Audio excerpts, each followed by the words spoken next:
कहानी है ईमानदारी का इनाम। ट्रेन अभी अभी लखनऊ जंक्शन के प्लेटफॉर्म पर रुकी थी। रोहित फुर्ती से नीचे उतर गया।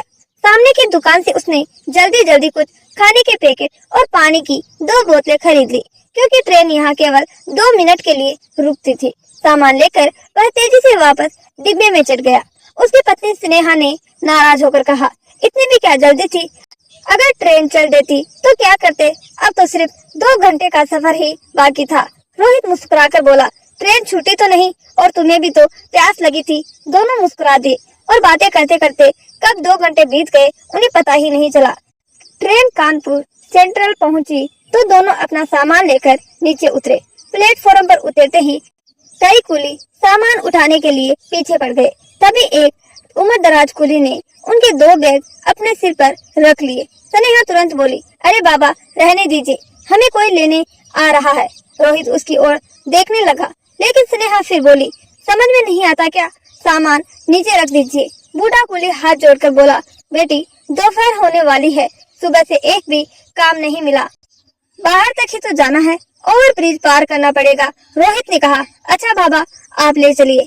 स्नेहा धीरे से बोली, आपको पता नहीं बाहर जाकर ऐसे लोग मनमाने पैसे मांगते हैं।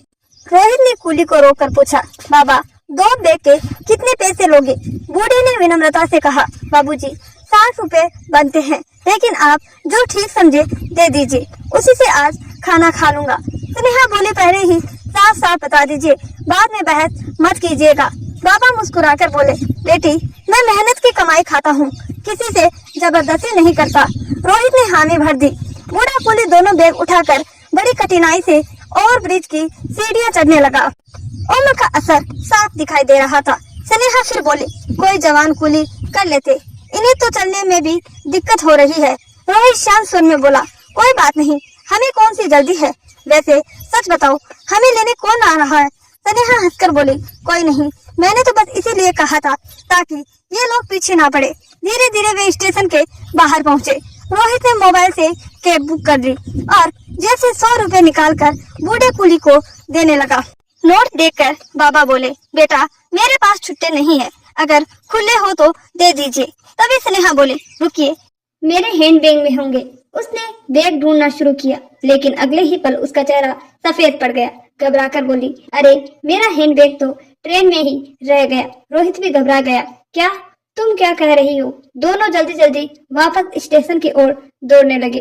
तभी पीछे से बूढ़े कुली की आवाज आई, साहब रुक जाइए, मैं लेकर आता हूँ आपका बैग। ट्रेन में ढूंढोगे तो शायद मिले। इतना कहकर वह बूढ़ा आदमी अपनी उम्र की परवाह किए बिना तेजी से ओवर ब्रिज की सीढ़ियां चढ़ गया। रोहित भी उसके पीछे भागा, लेकिन बूढ़ा उससे कहीं आगे निकल चुका था। प्लेटफॉर्म पर पहुंचते पहुंचते ट्रेन आ चुकी थी। रोहित इधर उधर भागता रहा, पर बैग कहीं दिखाई नहीं दिया। मायूस होकर वह वापस बाहर आया। वहां पहुंचकर उसने देखा कि स्नेहा एक बूढ़े कुली के पास बैठी थी, जो जमीन पर बैठकर तेज तेज सांसें ले रहा था। उसके हाथ में वही हैंडबैग था। स्नेहा की आंखों में आंसू थे। रोहित ने घबराकर पूछा, क्या हुआ? स्नेहा बोली, बाबा बैग वापस ले आए, एक सफाई कर्मचारी इसे लेकर जा रहा था। इन्होंने इससे बहुत बहस करके बैग वापस लिया। दौड़ते दौड़ते उनकी सांस फूल गई। रोहित ने तुरंत उन्हें पानी पिलाया। कुछ देर बाद जब उनकी सांस सामान्य हुई तो वे बोले, साहब मुझे अंदाजा था कि ट्रेन में बैग नहीं मिलेगा, इसीलिए मैंने पहले उन लोगों को ढूंढा जो प्लेटफॉर्म साफ करते हैं। बड़ी मुश्किल से आपका सामान वापस मिला। रोहित भावुक होकर बोला, बाबा आपने हमारे लिए इतना सब किया, आपका यह एहसान हम कभी नहीं भूल पाएंगे। स्नेहा की आंखों से लगातार आंसू बह रहे थे। बाबा मुस्कुराकर बोले, बेटी पहले अपना बैग देख लो, सब सामान ठीक है ना? स्नेहा ने बैग खोलकर देखा, मोबाइल, पैसे, गहने और जरूरी कागजात सब सुरक्षित थे। उसने हाथ जोड़कर कहा, बाबा सब कुछ सही सलामत है, आपने तो हमारी बहुत बड़ी चिंता दूर कर दी। रोहित ने जेब से 500 रुपए निकालकर उनकी ओर बढ़ाए। बाबा ने तुरंत हाथ पीछे कर लिए और बोले, नहीं बेटा, मुझे सिर्फ मेरी मेहनत के 60 रुपए दे दो, मैं किसी की मजबूरी का फायदा नहीं उठाता। रोहित ने बहुत आग्रह किया, लेकिन बूढ़े कुली ने 1 भी रुपया अतिरिक्त लेने से साफ इनकार कर दिया। फिर मुस्कुराकर बोले, बस एक बात हमेशा याद रखना बेटा, दुनिया में हर इंसान बेईमान नहीं होता।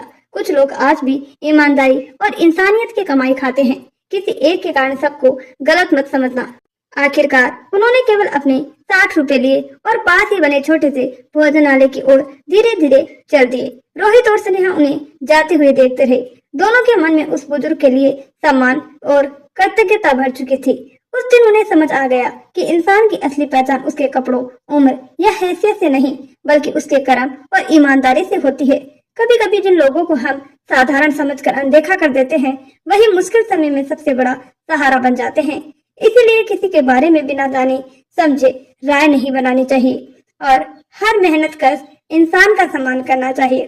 तो दोस्तों, आप हमें जरूर बताइए कि आपको यह कहानी कैसी लगी।